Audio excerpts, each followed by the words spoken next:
Hello and welcome.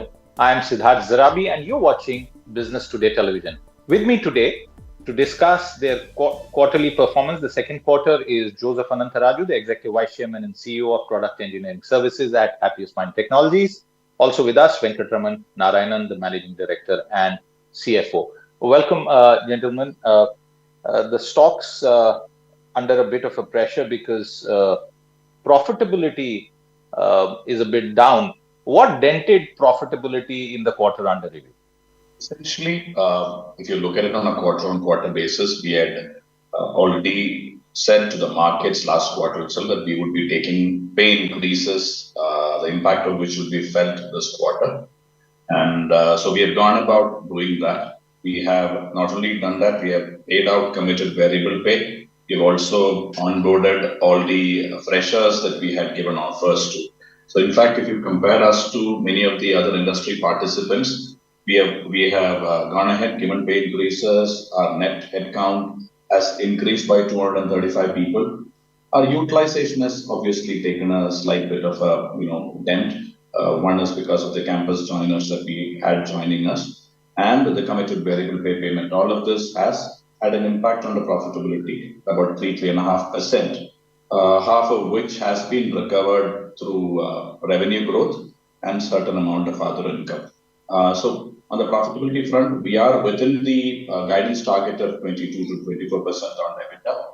And we have also corrected, or we have updated our guidance, revenue guidance, because we had given a guidance of 25% for the year, there was no distinction called out between organic and inorganic growth, because we had a couple of good names, one large name in the pipeline, in which we are seeing some delays in that acquisition. So we have come back to the markets to correct the guidance for the next quarter, and we have now said that on an organic basis we'll go 12% for the rest of the year. And if we should go ahead and do any of the acquisitions that we are pursuing, growth that will come out will be on top of the 12% that we are currently guiding the markets for. So maybe parts of these have not been taken too kindly, and which is why you're seeing the stock under pressure. But when they do see, when the markets do see that we are here building a fundamentally strong company and committed to that $1 billion aspirational target that we have set up for ourselves by 2031,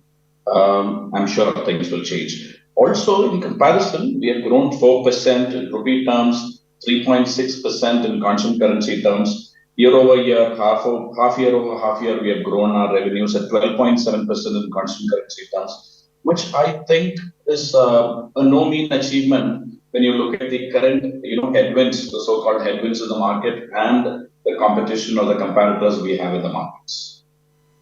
The challenges are acknowledged, and clearly all companies in the IT space are witnessing these challenges. Joseph, if I can take this question to you, what's your outlook as far as the challenging environment is concerned? Because the globe is in a bit of a flux, and with growth headwinds and client confidence a bit shaky, what's the outlook?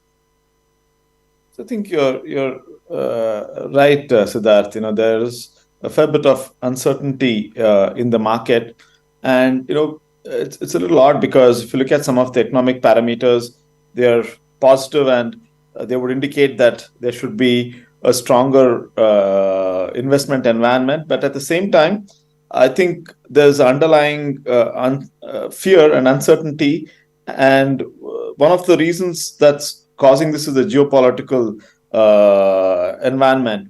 And as a result, what we are seeing at least is that customers do begin their because I think one thing that at least from conversations with customers that I see very clearly is that the intent and the need to embark on digital transformation, digital initiatives is clearly a must-have for customers. At what pace you do and how you do it is what is at stake out here. And I see quite a few customers starting with discovery or consulting exercise to get a better idea of what are the different areas, use cases, and things that they could do. And then once that's completed, they're picking and choosing rather than, in many cases, picking and choosing rather than going ahead with a complete implementation, which they would have done earlier. There's also another trend we are seeing where once the discovery or consulting phase is completed, there's a gap between that and the implementation phase. So as a result, your sales cycle and your overall revenue realization is getting elongated, and that's what we are seeing in the market. Again, if you look at it from a vertical perspective, right? There are a few verticals which still continue to see a fair bit of demand. If you look at the manufacturing segment, I think they were late to digital, so plant automation, using more of IoT, those are things that we are still continuing to see. If you look at edutech, if you're able to find the right areas like workforce development, because multi-skilling, upskilling, and trying to get more people into the job market is something that people are investing in, right? If you're able to get into that area, and we have a couple of customers that we've been able to close in the last 6 to 8 months that have become $1 million customers in this space. So if you're able to find the subsegments and the right kind of service offering, you're able to actually get traction. So that's what we are seeing, and you have to be very targeted rather than broad. Absolutely, and I think in such times targeting is makes sense. Venkat, how is the project pipeline looking like, and if it's a bit shaky right now, by when do you expect things to stabilize? So one thing, when we are giving guidance of 12%, we have looked at the next 2 quarters for sure, and that assumes that we will more or less do what we have done in the first 2 quarters in the next 2 quarters. So it's about 3.5% in first quarter, 3.6 in the second quarter, and a similar growth trend is what we are trying to replicate in Q3, Q4. While acknowledging that Q3 there are some challenges because of the number of work days. It's a very operational issue. We've got only 59 work days compared to 61 and 62 typically that you have in a quarter. So this quarter, especially given that all holidays are coming on a working day, it may look very small, but it has its impact on revenues of an IT services which bills by the hour. So we have taken all of that into consideration, and also the pipeline that we have from the businesses, and that's the basis on which we've given this guidance of 12%. Rest of the year. But the pipeline number... Yeah, go ahead. Yeah. Please complete your point. Yeah. When you say pipeline number, we do not give out something called pipeline, but the indicators that you have to see from that we give out is one, deal wins. So we have signed up 7 new logos. We have signed up 13 and 14 in the last 2 quarters respectively. So there are these logos that are nicely that have been signed up. We have to now build into them. Build our business plan into them, build our business growth into them. Second is, you can look at our repeat business. It's gone back to the 89-90% levels, repeat business for us. And on top of that, 53% of revenue is coming from customers who have been with us for more than 5 years. So all these, when you take it in conjunction, you realize that the propensity to spend with us continues. Health of the customers are decent. And like Joseph mentioned, you overlay that with the overall economic environment, you get a mix that suggests that we are hopeful of doing this 12%, or we are reasonably confident of doing this 12% guidance while pursuing that inorganic growth to see if we can do anything on top of that 12%. Okay. What about the verticals that are expected to contribute to future growth? Joseph, you want to take that one? Sure. Yeah. So, if I look at all of our verticals, and before I got into this call earlier today, I was conversing with all the domain heads that we have, and one of the threads that was common across all, and I have just made some notes while I was talking to them. One of the threads that was common across all of the domains, whether it's BFSI, media entertainment, edutech, high tech, retail, manufacturing, was the opportunities around Gen AI. And as you would have read by now, Siddharth, we announced the formation of a Gen AI business unit. And so this was, a confluence of two, three things that came together. We started investing in Gen AI a year back. It was an initiative started under our CTO. He pulled in a few senior people, and they were sort of figuring out how we could help our customers, look at new revenue streams and optimize their cost using generative AI, various technology, whether it's open source LLMs or OpenAI or Bard. So that's what they were doing, and and then we started engaging with customers earlier in this calendar year, and we realized that there is a huge potential. And so the last few months we've been looking at how to actualize this, and that's where, based on the fact that there's this common thread running across all of the verticals, we decided or industries, we decided to have this as a separate business unit, that would focus on this, would have the responsibility for building the business, get the investments, and also be accountable for delivering results. And it's going to be led by Rajiv and Sridhar, who's our CTO, who's been very deeply involved in the space and was the right person to head this initiative. And so we're very excited about what this would bring to the table, both in terms of direct revenues and influence revenues, because we already see a few new logos that we're about to close. Even though they're working with they have existing vendors, we're able to break in based on our Gen AI service offerings. So that's what I see broadly. And then in terms of verticals, I talked about manufacturing giving having the scope or potential for digital because they've been a little late. You look at edutech, you have to figure out the subsegment out there. We've looked at workforce development and maybe even K-12 in US, which is seeing investments post COVID. And then in retail, there's a lot of investment around optimization of supply chain and the logistics part of the technology roadmap.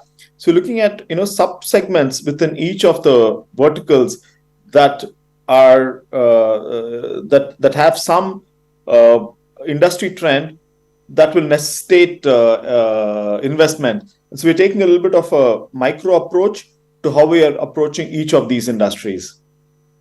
A quick addition to that, what is the size of the revenue opportunity this new SBU is going to target? So as we speak, Siddharth, we are looking at, it is going to be sizable, right? We've not, and as we speak, Rajiv and Sridhar are working with Venkat and team to put a business plan in place and to put some revenues, investments, costs together. And so we'll have a better idea of what the exact numbers would look like in a few months' time. But the fact that we're having it as a separate business unit indicates that we expect it to give us a significant portion of our revenue in the medium to long term. You also announced a product and digital engineering services business unit, which will combine the product engineering services and digital business services units. Expand on that. What's the strategy here? Yeah, so twofold. One is, as we announced the formation of the Gen AI business unit, we see this Gen AI being offering, as I said, that would cut across verticals and therefore cut across both our existing business units of PS and DBS, which is product engineering and digital business services.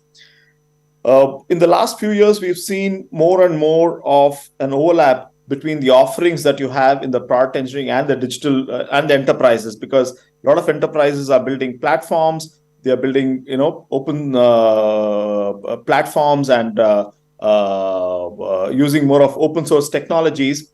And we felt that there's a lot of learning that can be used across. There's a lot of skills that both of these business units had. that can be pulled together, and therefore you'll get some efficiencies out of it. And there's a lot of cross-pollination that will allow us to serve our customers better. And that was the driving force behind bringing these two business units together, and to serve our customers better, to extract efficiencies, and and then take GenAI across all of these verticals. So that's the reason why we brought them together. And this is we are looking at this as a product and digital engineering services, because the key part of it is the engineering part of it, right? We're going to continue helping customers engineer their platforms, whether it's on the hardware or on the software side, and that's what we're looking to do with our customers.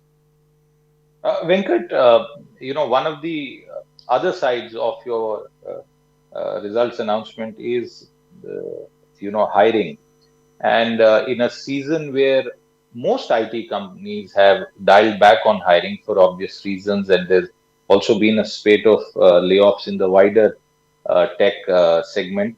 You seem to be amongst the only few companies which have had a net addition as far as the workforce is concerned. The number may be small, but in these times perhaps is indicative of how things are. 237. Your thoughts on what's happening on the HR front? Yeah, so you're absolutely right. We are one of the very few companies to show a net headcount addition. It also shows that when we gave out the commitment to the campus joiners, we made sure that we honored them. And that's one reason. But more importantly, while it has affected utilization, our utilization was upwards of 79% the whole of last year. It has retracted or retraced down to 75 to 76% this quarter. We have still gone ahead and done what we had to do, because like I mentioned, this is a foundation for building a larger, capable organization, and did not want to take any of these immediate shortcuts which could give you immediate dividends for the quarter, but would not add in terms of what we're trying to do in the longer term. So that's one. But looking into a forecast of headcount, we will have to look as we progress the quarters. We have this, the lever of utilization with us. We have this net count addition, who will now become part billable or fully billable very soon. That will add to our strength, workforce strength. And so to that extent, we'll have to take those into account while we go into the next couple of quarters in terms of hiring. While you were giving that answer, I was looking at the latest numbers for the rupee, trading at around 83.23, record lows that we have seen on the back of a weaker dollar. And there are some concerns. How significant is rupee volatility as a concern for you going forward? 80% of our inflows are in dollars, Siddharth. So to that extent, devaluing rupee does add in the medium term to our bottom line and our ability to manage costs better. It's a well-kept or a not so well-kept secret that the IT industry always has been managing a part of its cost increases through rupee devaluation in the medium term. And in the long term, it does help catch up on the cost increases. So that's how it is. It will add to about 0.2, 0.3% of profitability. 1% of rupee devaluation means 0.3, 0.4% improvement in your profitability. Obviously, subject to the hedging policies that each company follows. But we have seen that a percentage decline will add to about 0.3% or 0.4% of our profitability. All right, that's a fair assessment of your second quarterly performance, and clearly some of the headwinds that we have seen emerge have put some pressure on the entire IT sector, but happiest minds holding up in many ways. Joseph, Venkat, thank you very much for your time with us today, viewers. With that, it's a wrap on this conversation. We'll be back with more. Until then, goodbye. If you like the video, do like, comment, share and subscribe.